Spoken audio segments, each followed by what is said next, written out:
மாவட்டம் வாழப்பாடி அருகே பாமக எம்எல்ஏ அருளின் கார் மீது தாக்குதல் சம்பவமானது நிகழ்த்தப்பட்டுள்ளது. இதுகுறித்தான மேலும் விவரங்களை வழங்குவதற்காக எமது செய்தியாளர் ராஜ்குமார் இணைப்பில் இணைகிறார். ராஜ்குமார், வணக்கம். இதுகுறித்தான முழு விவரங்கள். கண்டிப்பாக மேடம்.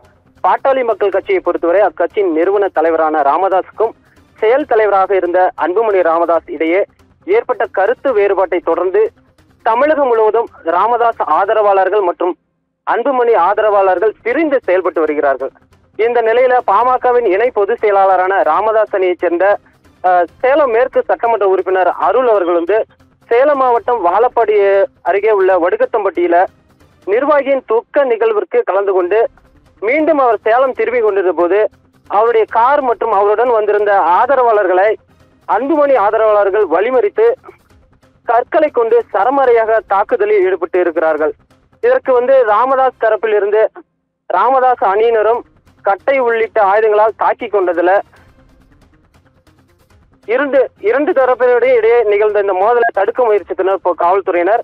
இருந்தபோதும் ஒருவரை மாறி மாறி கட்டையால கடுமையாக தாக்கி கொண்டதால கற்களையும் வீசி இருக்காங்க. சில கார்களோட கண்ணாடியை உடைக்கப்பட்டு சேதம் அடைந்து இருப்பதாக கூறப்படுகிறது.